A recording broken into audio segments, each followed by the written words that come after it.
Assalamualaikum warahmatullahi wabarakatuh. Waalaikumsalam warahmatullahi wabarakatuh. Baik, sebelumnya saya ucapkan terima kasih kepada Ibu Dr. Siska Sasmita, SIP MPA, yang mana selaku dosen pengampu pada mata kuliah Teori Administrasi Publik pada kali ini. Nah, kami di sini akan mempresentasikan terkait dari hasil analisis fenomena menggunakan teori OPA, NPM, serta NPS. Sebelumnya, perkenalkan saya Tasyana Danaura dengan NIM 230420888. Saya di sini akan bertugas sebagai moderator untuk memandu berjalannya diskusi pada hari ini.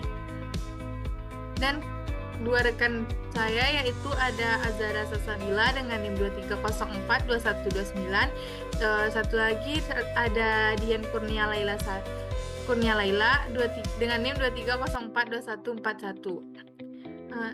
Nah, kami di sini mengambil fenomena satu dengan kaitan teori Old Public Administration, Neo Public Modern, serta Neo Public Service.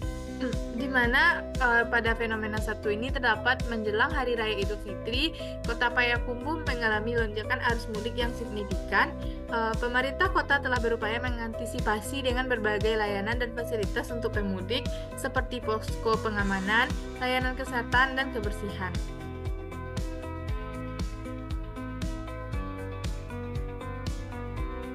Nah, sebelum masuk kepada kaitan fenomena satu dengan All Public Administration atau OPA, dapat dilihat dulu apa yang dimaksud dengan All Public Administration itu sendiri. Nah, pada OPA ini pemisahan antara politik dan administrasi dengan gagasan terkait akuntabilitas kepada pemimpin terpilih dan kompetensi netral di pihak administrator. Dan di mana OPA ini menciptakan struktur dan strategi manajemen administratif yang memungkinkan organisasi publik dan manajernya bertindak seefisien mungkin. OPA berfokus pada pemerintah yang penyampaian layanannya secara langsung, dan juga OPA melakukan penanganan masalah secara efektif serta keseimbangan politik dan administrasi.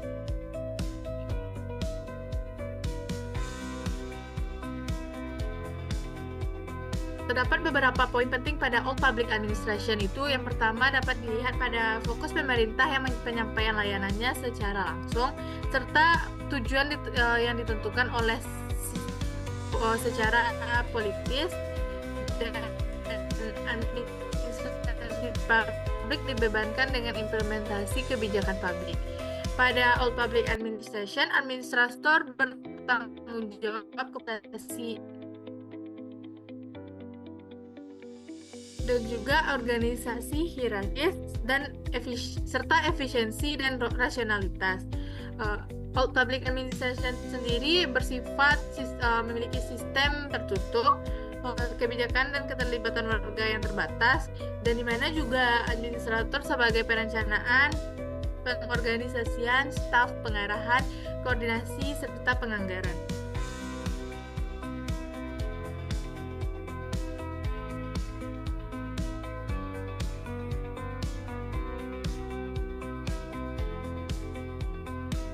All Public Administration kaitan fenomena satu dengan All Public Administration sendiri yaitu dapat dilihat pada fenomena menjelang Hari Raya Idul Fitri di Kota Payakumbuh. Dapat dijelaskan menggunakan teori All Public Administration ini atau OPA yang menekankan pengungkapan jelas antara politik dan administrasi serta fokus pada pelaksanaan kebijakan secara netral, profesional, dan efisien dalam rangka birokrasi yang hierarkis. Kaitan analisis fenomena satu yang berkaitan dengan teori All Public Administration, pada poin pertama dapat dilihat pada pemisahan politik dan administrasi, di mana dalam fenomena ini pemerintah Kota Payakumbuh tampak menjalankan fungsi administrasi publik secara profesional dengan menyediakan posko pengamanan, layanan kesehatan, kebersihan, dan pengelolaan pariwisata tanpa terlihat adanya intervensi langsung politik. Pemerintah fokus pada implementasi kebijakan yang telah ditetapkan untuk mengatur arus mudik, menjaga keamanan, dan memberikan pelayanan publik yang efektif dan efisien.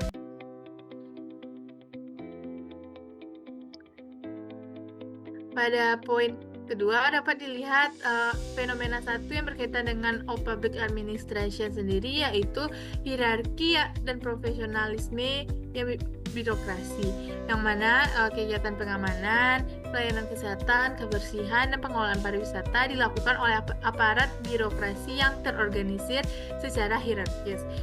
Dilihat seperti kepolisian, TNI, Dinas Perhubungan, Satpol PP, dan petugas kesehatan.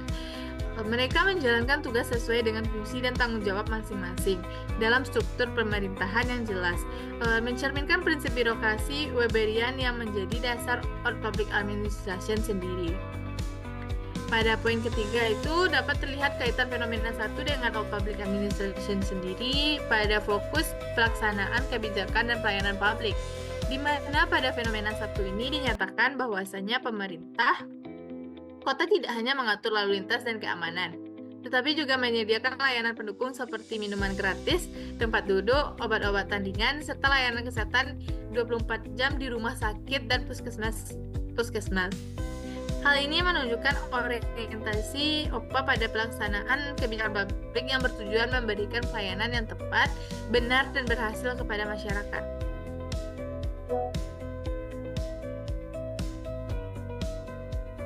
Pada poin keempat, kaitan dengan public administration sendiri, yaitu dapat dilihat akuntabilitas dan netralitasnya,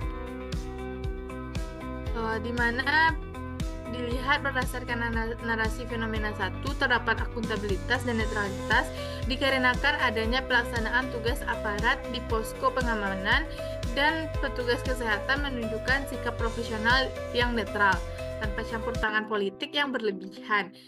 Pendekatan humanis dalam menegur remaja yang hendak menyalakan petasan juga mencerminkan akuntabilitas birokrasi dalam menjaga keamanan masyarakat secara proporsional dan berorientasi pada kepentingan umum.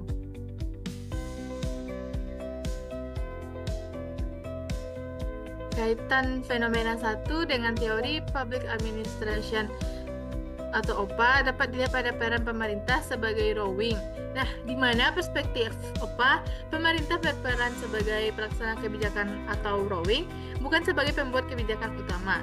Dalam fenomena satu ini menampilkan pemerintah kota sebagai pusat pertanggungjawaban administrasi yang melaksanakan kebijakan yang telah ditetapkan untuk menjamin kelancaran arus mudik dan kenyamanan masyarakat selama Lebaran berlangsung. Kaitan terakhir fenomena satu yang berkaitan dengan teori of public administration itu sendiri dapat dilihat pada keterbatasan partisipasi masyarakat. Meskipun pada fenomena satu terdapat peran aktif dari pemerintah kelurahan dan RT atau RW dalam gotong royong dan koordinasi kegiatan, partisipasi masyarakat lebih bersifat pendukung dan terbatas pada pelaksanaan tugas yang telah diatur pemerintah. Ini juga sesuai dengan karakter OPA yang cenderung birokratis dan kurang melibatkan partisipasi publik secara luas dalam proses pengambilan keputusannya. Nah, baiklah, itulah kaitan fenomena satu dengan teori public administration. Selanjutnya dapat disimpulkan bahwa public administration itu dari analisis fenomena satu menggunakan teori of public administration terkait dengan pengelolaan arus mudik dan pelayanan publik di Payakumbuh, yang mana selama Idul Fitri sangat mencerminkan prinsip-prinsip public administration atau OPA, yaitu terdapat pelaksanaan kebijakan yang terstruktur, hierarkis, profesional, dan netral, dengan peran pemerintah sebagai pelaksana kebijakan yang bertanggung jawab, menjaga dan terwujudnya pelayanan publik yang efisien. Baik, terima kasih moderator. Di sini saya Azhar Salsabila akan menjelaskan kaitan fenomena satu dengan Neo Public Management, yaitu NPM. NPM adalah pendekatan sektor swasta dan bisnis di sektor publik. NPM ini berupaya untuk menggantikan proses tradisional berbasis aturan oleh otoritas dengan sistem pasar yang berbasis persaingan.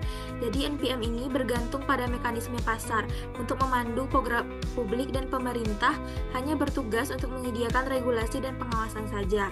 NPM ini mengadopsi prinsip-prinsip sektor swasta seperti efisiensi, responsif, akuntabilitas, pelayanan prima, dan berorientasi pada hasil.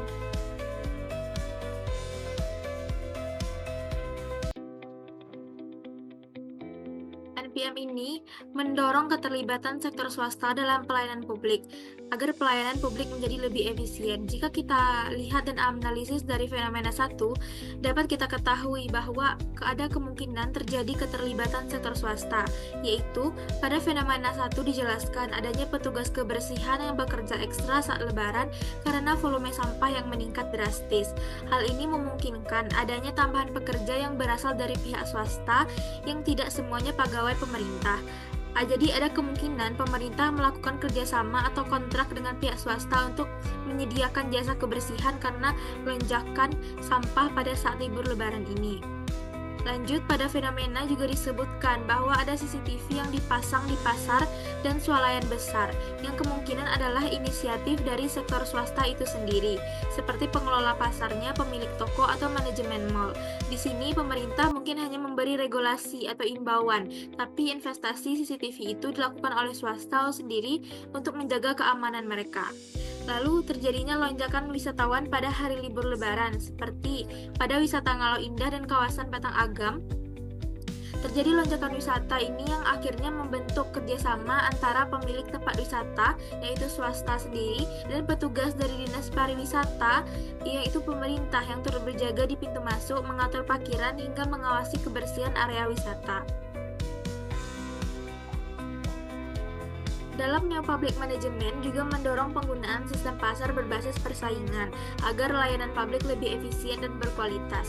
Nah, dari hal ini dapat dianalisis pada fenomena 1 bahwa ada kemungkinan terjadinya persaingan yang dapat terjadi dalam hal yang pertama, yaitu jasa kebersihan, di mana pemerintah memungkinkan untuk melakukan seleksi atau tender terhadap perusahaan kebersihan sehingga terjadi persaingan kualitas dan efisiensi antar penyedia layanan. Yang kedua yaitu layanan keamanan, seperti toko dan swalayan yang menggunakan CCTV dan pengamanan mandiri untuk menarik pengunjung sebagai bentuk persaingan layanan aman dan nyaman antar pelaku usaha. Yang ketiga ada fasilitas swasta, di mana pengelola parkir, toilet umum, dan warung di tempat wisata bersaing dalam memberikan pelayanan terbaik agar dipilih oleh para pengunjung. NPM ini juga mengadopsi prinsip-prinsip sektor swasta seperti yang sudah disebutkan tadi, yaitu efisiensi, responsif, akuntabilitas, pelayanan prima, dan berorientasi pada hasil.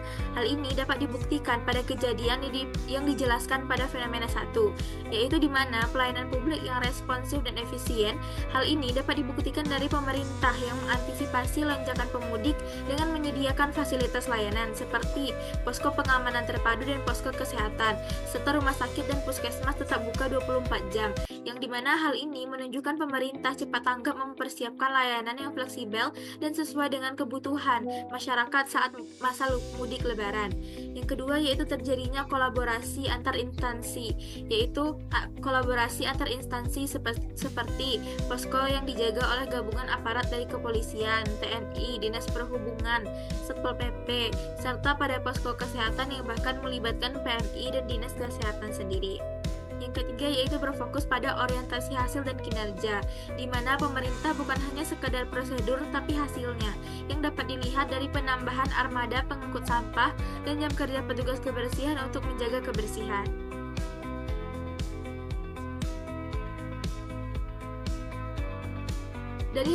Dari hasil analisis tadi, dari fenomena 1 dengan kaitannya dengan Neo Public Management, dapat kita tarik kesimpulan bahwa fenomena yang terjadi menunjukkan penerapan prinsip Neo Public Management atau NPM melalui keterlibatan sektor swasta, persaingan layanan, responsivitas pemerintah, kolaborasi antar instansi, dan fokus pada hasil, yang dimana hal ini membuktikan bahwa pelayanan publik ini lebih efisien, akuntabel, dan berorientasi pada kebutuhan masyarakat. Saya akan menjelaskan tentang kaitan fenomena 1 dengan teori Neo Public Service atau NPS, di mana NPS sendiri adalah sebuah paradigma dalam manajemen sektor publik yang menekankan pada pelayanan publik yang berorientasi pada warga negara. Berbeda dengan pendekatan tradisional yang lebih berfokus pada efisiensi dan birokrasi, NPS menempatkan kebutuhan dan kepentingan warga negara sebagai prioritas utama. NPS mendorong kolaborasi antara pemerintah, masyarakat sipil, dan juga sektor swasta untuk mencapai tujuan bersama. Nah, ada beberapa poin penting yang terdapat pada Neo Public Service ini atau NPS. Yang pertama itu berpusat pada warga negara atau citizen centric, di mana kebutuhan dan harapan warga negara menjadi prioritas. Selanjutnya itu ada akuntabel, yaitu transparan dan bertanggung jawab kepada warga negara. Yang ketiga ada kolaboratif, yaitu kerjasama antar pemerintah, masyarakat, dan sektor swasta. Dan yang keempat itu ada memberdayakan atau empowering, di mana pegawai negeri diberikan otonomi dan kepercayaan. Yang terakhir yaitu adanya peningkatan keberlanjutan atau continuous improvement, di mana evaluasi dan peningkatan kualitas layanan terus-menerus dilakukan. Nah, ada kaitan antara fenomena 1 dengan public service atau NPS, yaitu yang pertama fokus pada masyarakat atau citizen centris, di mana NPS menekankan pada pentingnya memahami kebutuhan, harapan, dan perspektif masyarakat. Layanan publik harus dirancang untuk memenuhi kebutuhan mereka. Dalam fenomena 1, pemerintah Kota Payakumbuh menunjukkan upaya untuk memenuhi kebutuhan pemudik dengan menyediakan posko pengamanan, layanan kesehatan, dan juga kebersihan. Hal ini menunjukkan fokus pada kepuasan dan kesejahteraan masyarakat. Pada poin kedua yaitu ada kolaborasi, di mana NPS mendorong kolaborasi antara instansi pemerintah, organisasi masyarakat, dan sektor swasta untuk menghadirkan layanan yang lebih efektif. Pada fenomena 1, menggambarkan kolaborasi yang kuat antara berbagai instansi seperti kepolisian, TNI, Dinas Perhubungan, dan Satpol PP dalam pengamanan lalu lintas dan layanan pemudik. Kolaborasi ini membantu meningkatkan efektivitas dan cakupan layanan. Yang ketiga yaitu adanya transparansi dan akuntabilitas, di mana dalam transparansi dan akuntabilitas dalam penyelenggaraan layanan publik, masyarakat harus diberi informasi yang jelas tentang layanan yang tersedia, prosedur, dan juga kinerjanya. Di mana pada fenomena 1 menunjukkan transparansi dalam penyediaan informasi tentang layanan dan fasilitas seperti posko pengamanan dan layanan kesehatan. Di mana transparansi ini berarti informasi tentang layanan tersebut mudah diakses oleh publik.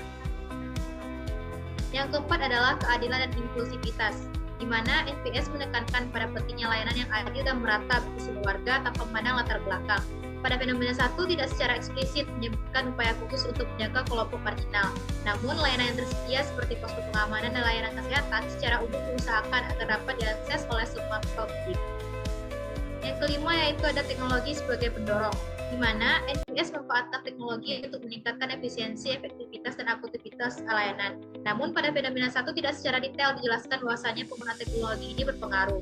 Namun ini juga dapat dijadikan saran untuk pemerintah kota untuk dapat memanfaatkan teknologi informasi seperti untuk meningkatkan layanan, misalnya melalui aplikasi yang menyediakan informasi tentang kondisi lalu lintas, lokasi posko, dan juga layanan kesehatan. Nah, dapat disimpulkan bahwasannya fenomena 1 menggambarkan upaya pemerintah Kota Payakumbuh dalam menerapkan prinsip-prinsip NPS untuk meningkatkan layanan publik selama periode mudik lebaran. Teori NPS ini sangat relevan dengan fenomena ini karena menekankan pada pentingnya fokus pada masyarakat, kolaborasi, transparansi, keadilan, dan penggunaan teknologi untuk meningkatkan kualitas layanan. Baik, sekian materi dari saya kembalikan kepada moderator.